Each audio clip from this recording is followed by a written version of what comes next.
Кайырлы күн, құрметті оқырмандар. Бүгін сіздермен осындай үгілмелі, өте жұмсақ болып шығатын творожный пирог жасайтын боламыз.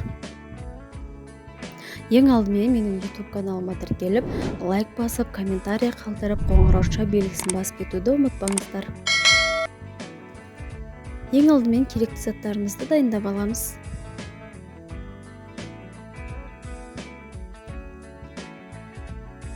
Үш жұмыртқамызға 200 грамм шекерімізді салып, жақсылап араластырамыз.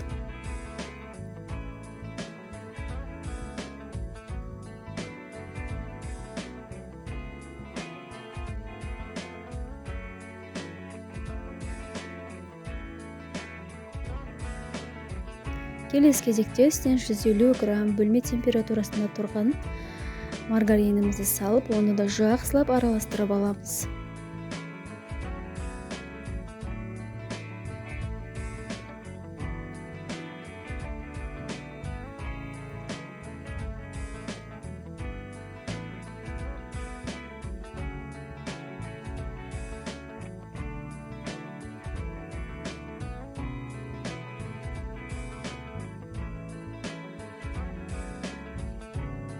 Қаласаңыздар миксермен араластырсаңыздар да болады.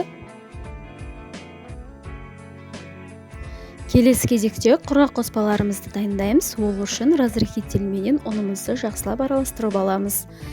2 чайный ложка қостым ол жерде разрыхительді. Ұнды керегенше қолдансаңыз болады.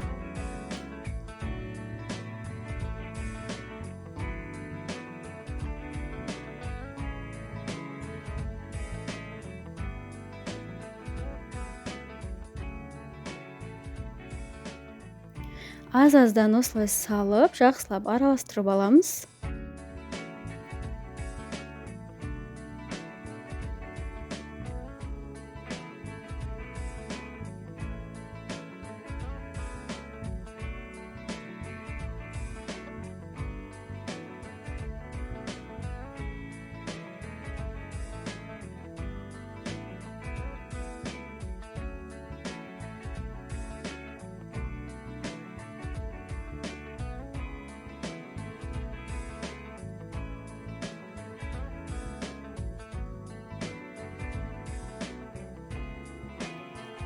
Келесі кезек қалғанын қолымыздың көмегімен қамыр жасайтын боламыз.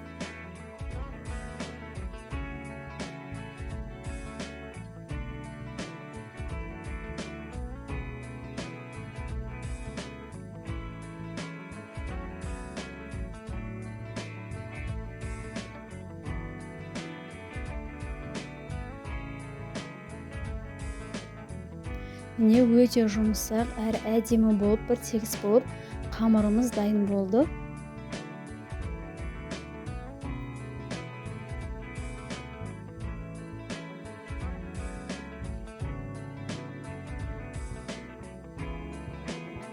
Ал енді ішіне керекті начинкасын дайындайтын боламыз. Ол үшін алдымен осылай творогымыздың үстіне керекті қоспаларымызды қосып дайындап аламыз.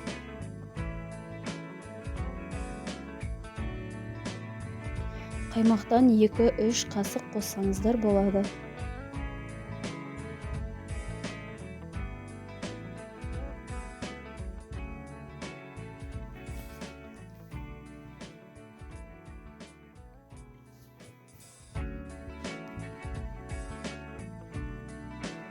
Творогымызды жақсылап бір келкі етіп араластырып аламыз.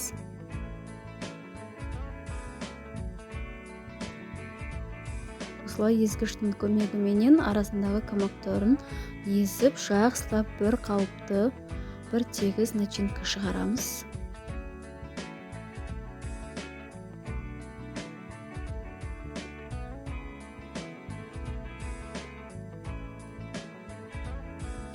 Келесі кезекте осылай өзіңіздің қалауыңыз бойынша табаңызға қамырларыңызды жайып шығасыздар. Қаласаңыздар домалақ формада жасасаңыздар да болады.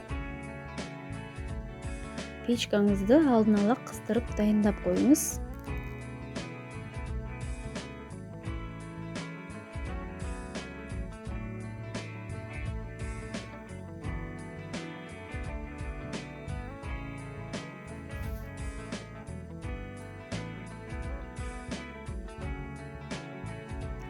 ішіне өте жұмсақ әрі тез бір тегіс болып жайылады. Видеода көрсетілгендей жайып шығыңыздар.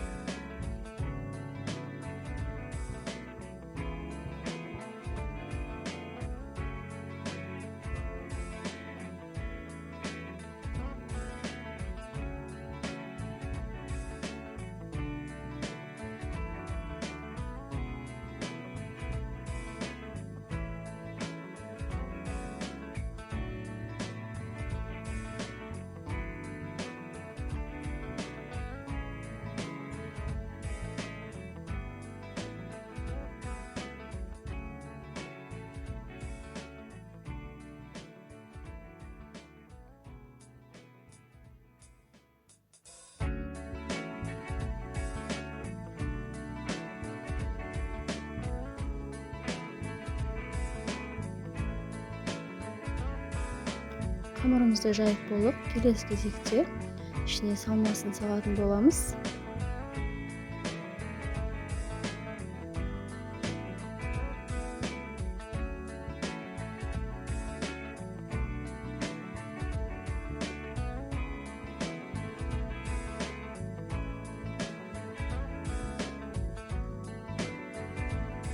Ішіндегі салмасын лопатканың көмегімен бір тегіс етіп жайып шығатын боламыз.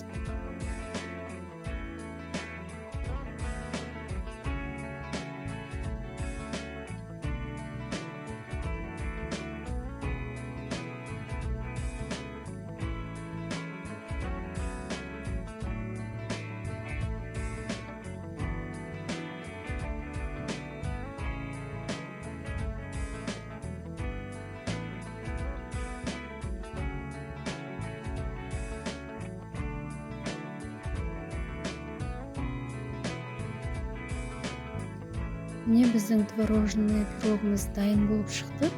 Енді суығанша біраз уақытқа қойып қоямыз. Міне суыған пирожныйларымызды өздеріңіздің қалауларыңыз бойынша бөліктерге бөлсеңіздер болады. Сізде де осы рецепт бойынша жасап көріңіздер. Міндетті түрде өте жұмсақ әрі дәмді болып шығатын болады.